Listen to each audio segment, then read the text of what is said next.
Well, today has rebounded after all of the storms we had. Temperatures are now back into the upper 80s with that heat index still in the low to mid 90s for a lot of you. Winds out of the west-southwest about 8 to 12 miles per hour, though, are at least making it feel pretty nice out there compared to what we could be seeing without the breeze, right?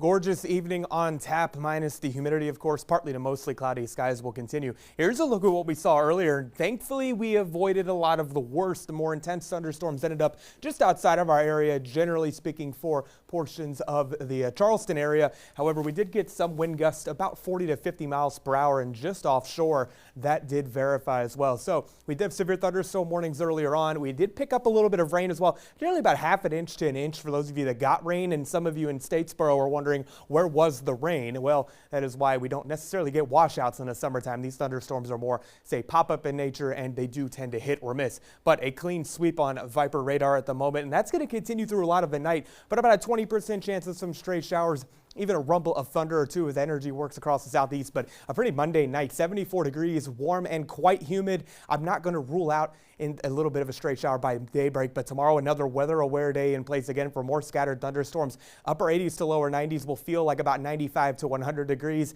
Cannot rule out a few severe thunderstorms with some of that activity, as again we remain weather aware, but not looking to be the case into Tuesday.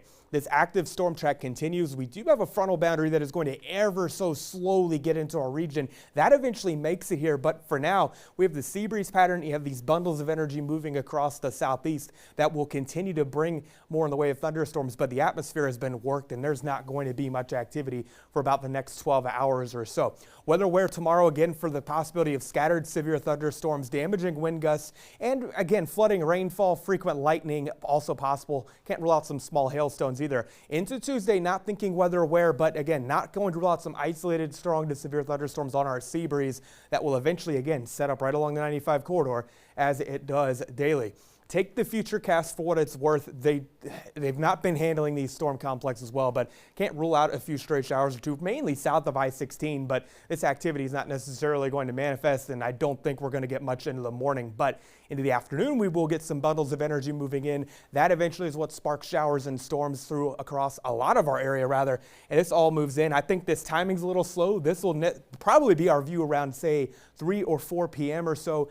Then eventually, of course, it does wane with a loss of daytime heating. There is, again, another round of thunderstorm complexes that will move through the region. That's expected to stick around through at least until early Tuesday, but our more normal sea breeze storms take hold later on.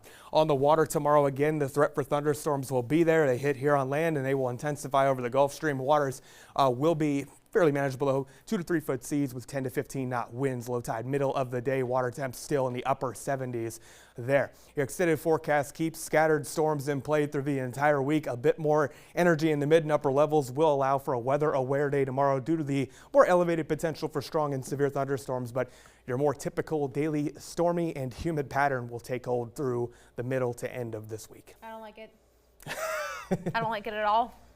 Colby, what say you? I mean, a lot of people are really looking for that warm weather to rebound, to have those beach days. It just looks like a lot of rain.